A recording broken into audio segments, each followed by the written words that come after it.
Welcome, friends, to another edition of Sefer Moments. I'm Dr. Stephen Pigeon. Today I'm coming to you with a little discussion about what is beginning today, this feast of Hánuka, or Hanukkah. And we're going to talk about the scriptural reference, I think, in a surprising way, to discover what's actually in Scripture concerning this feast of Hánuka. Now, the term Hanukkah actually comes from the word Hanok, as in Enoch, or Hanak. Sometimes they give it that spelling, but it means to dedicate or dedication. And so we have a number of things happening here in Scripture that talk about dedication, most of which concerns the dedication of the altar, or the consecration of the altar or the temple. And so before we get into the background that many of us are familiar with in the book of Maccabees, let's talk about what we're going to discover in fact, the Old Testament, and in fact, in the Tanakh, and in particular in the Toráh. So we're going to begin with Numbers, or Bamidbar 7. Bamidbar 7. And I'm going to read a quick scriptural reference here from 7, 10, and 11.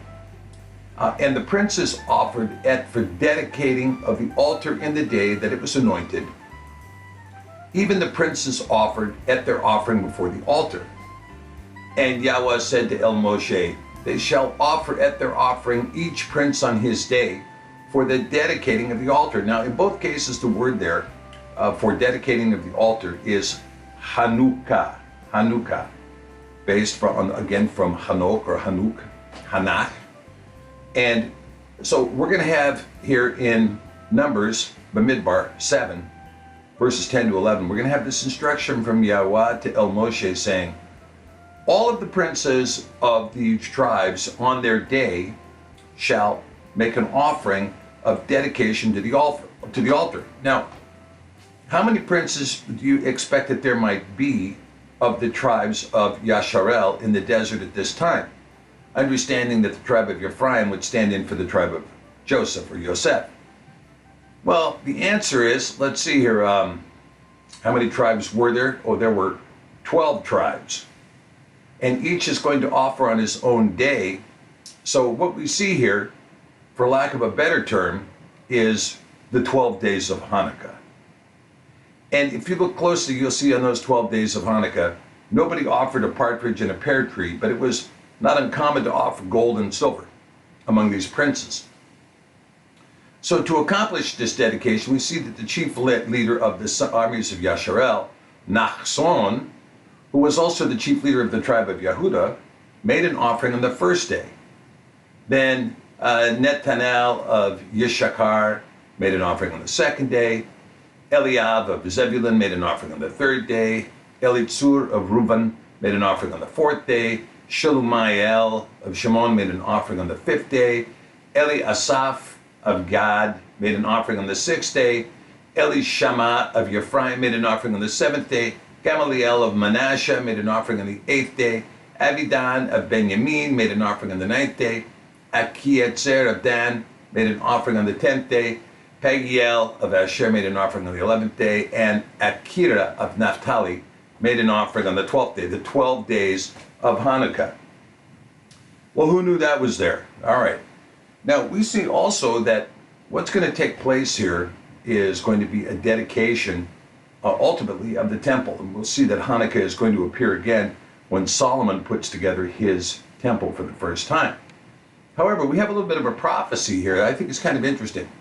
And I think it may be something to consider when we're talking about even a third temple, which is in Deuteronomy 20, verses 1 through 5. When you go out to battle against your enemies and see horses and chariots and a people more than you, do not be afraid of them, for Yahweh Elohecha is with you, which brought you up out of the land of Mitzrayim. And it shall be when you are come near to the battle that the priest shall approach and speak to the people and shall say to them, Hear, O Yasharel, you approach this day to battle against your enemies. Let not your hearts faint, do not fear, do not tremble, neither be you terrified because of them. For Yahweh Elohim is he that goes with you to fight for you and against your enemies to save you. And in verse 5, And the officers shall speak to the people, saying, what man is there that has built a new house and has not dedicated it? Let him go and return to his house, lest he die in the battle, and another man dedicates it. So we have a very interesting thing here, that before you plan on doing battle, and we all know that in this world now that we battle among principalities and forces, and those powers that with which we battle are very dangerous enemies, in fact. Enemies that seek to pull us into the pit with them, to corrupt or to defile, to destroy, to accuse, to lie, to murder. And these principalities and powers that are set against us are set against the whole of the house of Yasharel and the Netzarim, in order to destroy whatever remnant that may be continuing to pursue the edicts and the Brit Hadashah, or the covenant of Mashiach. And so here this officer is saying, before you go doing this battle, if you have built a new house, that is to say, if you built a new temple, which is to say, if you are born again in the Ruach, then you need to dedicate this Ruach. And you know, in Hanukkah we have this idea of dedication. The Feast of Hanukkah is actually more of a rededication, rededicating that which is already there. But in the Feast of Dedication, you're called to rededicate yourself anew to the battle. Dedicate yourself before you do battle. Then, once you say that you're going into battle with this dedication, then hear, O Yasharel, and let not your heart be faint. Do not fear. Do not tremble.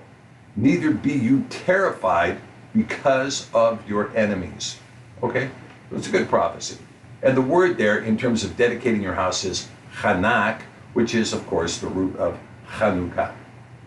Okay, so where do we see this dedication of the temple come about?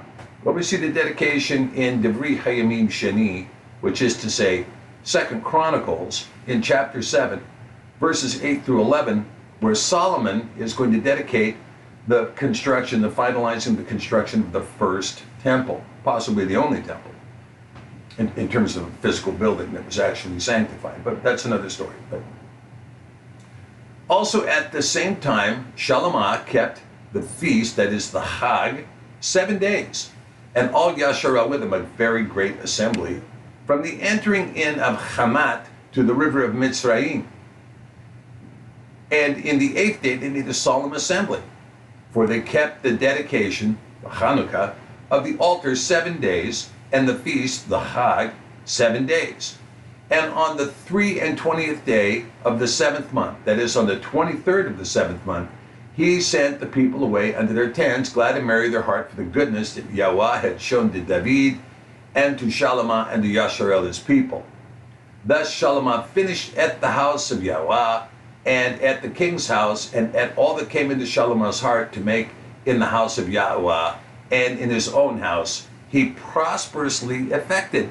Now, that's interesting, because when you're talking about he prosperously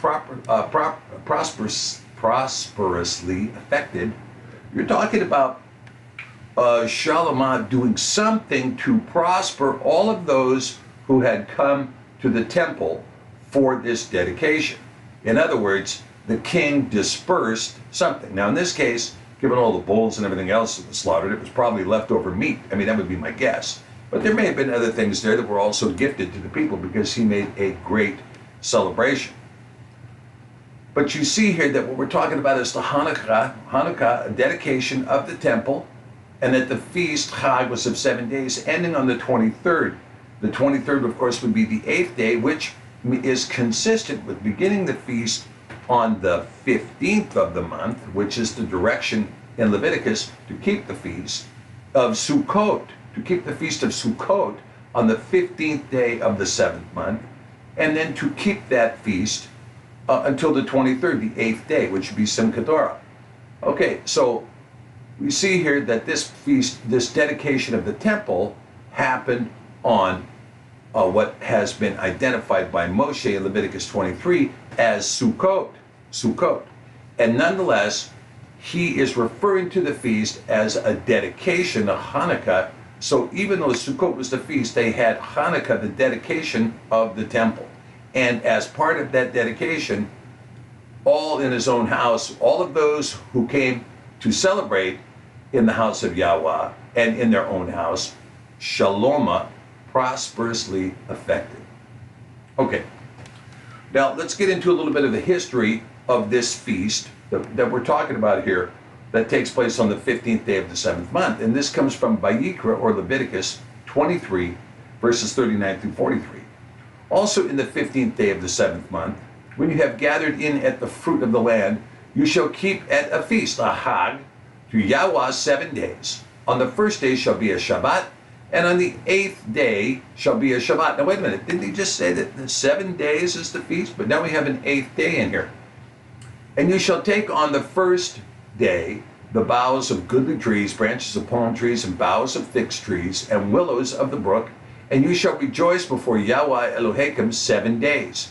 And you shall keep it a feast to Yahweh 7 days in the year. It shall be a statute forever in your generations. You shall celebrate it in the 7th month. You shall dwell in Sukkot 7 days, that is booths, and all that are Yasharel born shall dwell in Sukkot, that your generations may know that I made at the children of Yasharel to dwell in Sukkot when I brought them out of the land of Mitzrayim. I am Yahweh Elohim. Okay, so you see here that you have this feast of Sukkot, the idea to celebrate for 7 days, even an 8th day, and then to keep it by being in a Sukkot, a booth. And this booth celebrates and remembers the harvest? No, it celebrates and remembers when Yahweh brought Yasharel out of Mitzrayim. That's what it celebrates. When Yahweh brought Yasharel out of Mitzrayim. Now, of course, Solomon finished the temple in time for Sukkot and had the dedication of the temple during Sukkot. It's clear that the record is clear that that's when it occurred. Okay. But rededication is a big part of Hanukkah. As we discuss the practice of Hanukkah in the modern world, we must discuss also the recitation of the events found in the books of the Maccabees, or the Hammers. Theologically, the 4 books of the Maccabees were found in the Septuagint, if you recall, a Greek translation by the 70, probably the Sanhedrin, by the 70 in the 2nd and 3rd century BC from Hebrew into Greek. And when they translated from Hebrew into Greek, well, you know, guess what? They translated all 4 books of the Maccabees. The Tanakh later on would exclude these books of the Maccabees, but the Tanakh didn't appear for more than 500 years later.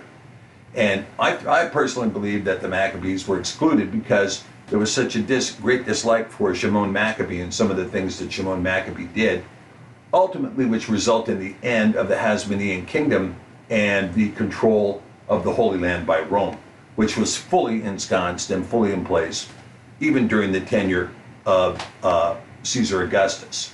Okay. However, let's go in and let's take a look at this record of the Feast of Hanukkah from Maccabees Sheni, that is to say 2nd Maccabees, beginning in chapter 1, verse 1. The brethren, the Yahudim that be at Jerusalem and in the land of Yehud, wish to the brethren, the Yahudim that are throughout Mitzrayim, health and peace. Elohim be gracious to you and remember his covenant that he made with Abraham, Yitzchak, and Yaakov, his faithful servants, and give you all a heart to serve him and to do his will with good courage and a willing mind, and open your hearts in his Torah and commandments and send you peace, and hear your prayers and be at one with you and never forsake you in time of trouble. And now we be here praying for you. Okay, well, this is a tremendous statement, I think, in this idea of rededicating the personal temple, that is to say the temple which we are, the temple that rose on the 3rd day, the body of Mashiach, okay? That's quite a prayer for those who would be looking at Hanukkah and say, what do we do with this? Why are we doing this Hanukkah? Well, this is the rededication that the prayer entails. Now, verse 7, what time as Demetrius reigned in the 169th year, we the Yehudim wrote to you in the extremity of trouble that came upon us in those years, from the time that Yason and his company revolted from the Holy Land and Kingdom, and burned the porch and shed innocent blood, then we prayed to Yahweh, and we were heard. We offered also sacrifices of fine flour, and lighted the lamps, and set forth the loaves.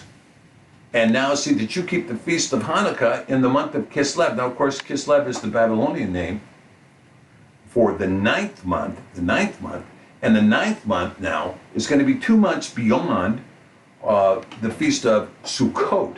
The dedication that Solomon had during Sukkot is going to be celebrated now 2 months later as a rededication. Well, there is some history, and let's see if there's any further discussion in Maccabees, 2 Maccabees, or Maccabees Sheni. Okay, let's begin in verse 1, or chapter 1, verse 14 through 31. For Antiochus, as though he would marry her, came into the place, and his friends that were with him, to receive money in the name of a dowry. Which when the priest of Nania had set forth, and he was entered with a small company into the compass of the temple, they shut the temple as soon as Antiochus had come in. And opening a privy door to the roof, they threw stones like thunderbolts, and struck down the chief, hewed them in pieces, smote off their heads, and cast them to those who were outside. Sounds like a pretty brutal overthrow. Blessed be our Elohim in all things, who has delivered up the wicked. Therefore, whereas we are prepared now purpose to keep the purification of the temple upon the 25th day of the month of Kislev. Okay, so rather than being the 15th day of the month of Tishri or Etanim, now we're going to see it on the 25th day of the 9th month. We thought it necessary to certify you of it, that you might also keep it, as the Feast of Hánuka, and of the fire, which was given us when Nehemiah offered sacrifice after that he had built the temple and the altar. For when our fathers were led into Persia, the priests that were then devout took the fire of the altar privily and hid it in a hollow place of a pit without water, where they kept it sure, so that the place was unknown to all men. Now after many years, when it pleased Elohim, Nehemiah, being sent from the king of Persia, did send of the posterity of those priests that had hid it to the fire. But when they had told us, they found no fire but thick water. Then he commanded them to draw it up and to bring it, and when the sacrifices were laid on, Nehemiah commanded the priests to sprinkle the wood and the things that lay there on it with water. When this was done, and the time came that the sun shone, which afore was hid in the cloud, there was a great fire kindled, so that every man marveled. And the priest made a prayer while the sacrifice was consuming. I say both the priests and all the rest, Jonathan beginning and the rest answering thereto, as Nehemiah did. And the prayer was after this manner. Now here's a prayer, a Hanukkah prayer. Here is a Hanukkah prayer. O Yahweh, Yahweh Elohim, creator of all things, who is fearful and strong, and righteous and merciful, and the only gracious King, the only giver of all things, the only just, almighty, and everlasting, you who delivers Yasharel from all trouble, and did choose the fathers and sanctify them. Receive the sacrifice for your whole people, Yasharel, and guard your own portion and sanctify it. Gather those together that are scattered from us. Deliver those who serve among the other nations. Look upon those who are despised and abhorred, and let the other nations know that you are our Elohim. Punish those who oppress us and with pride do us wrong. Plant your people again in the holy place, as Moshe has spoken.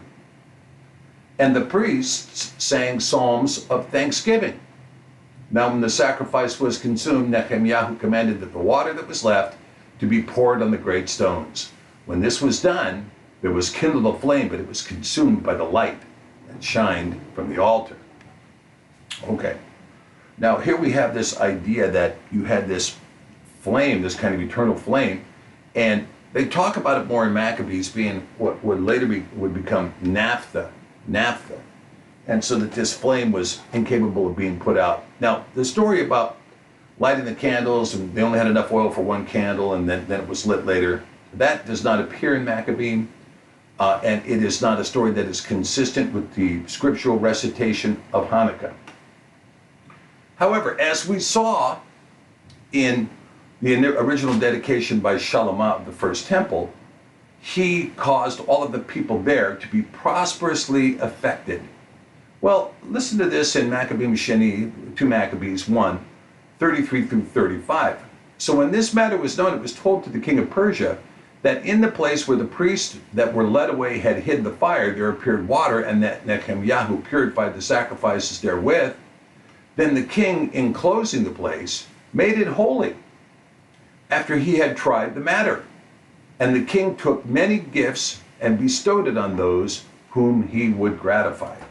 So again, you see the king of Persia also prosperously affecting those who participated in Hanukkah.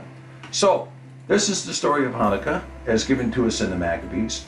And as it's so interesting that in the world of Scripture, you have the people who practice Judaism practicing Hanukkah, even though it does not appear in their Tanakh at all. And there is no record of anyone other than the Maccabees practicing Hanukkah at this time of year. However, it does appear in the Et Sefer as the restoration of sacred, as a comprehensive restoration of sacred scripture in the English language. And we do see in John 10 that Mashiach came up to Solomon's porch in the winter. Now that is not the 7th month of the year, which would be September or October, would be the beginning of fall by any reckoning under the biblical calendar, because the new moon of the 7th month would begin the fall, according to the book of Jubilees. Therefore, what was he doing in the winter? Well, it had to be 2 months later that he would come up during the winter at Solomon's porch for the Feast of Hanukkah. So you have in the New Testament, or what we call the Brit Hadashah, you have a discussion of coming up for Hanukkah and Mashiach himself being at Solomon's porch in Jerusalem for Hanukkah, even though it is not described and not practiced in the Christian world. So the only evidence you have of anybody practicing it is HaMashiach, and HaMashiach practices it because it's described in the book of the Maccabees. And remember that Mashiach was sanctified in the temple, circumcised in the temple, presented in the temple on the 8th day, even taught at the temple, and that temple would not have existed had it not been for the work of the Maccabees to restore the temple. And we have a similar situation here in terms of where we are with the second coming of Mashiach, that we have, I believe, a duty and a call to rededicate our temple and prepare the temple, like the wise virgins, with the oil, to prepare the temple in preparation for the second coming, the second arrival of Mashiach. Okay, so this is our discussion for Hanukkah today. Blessings to you.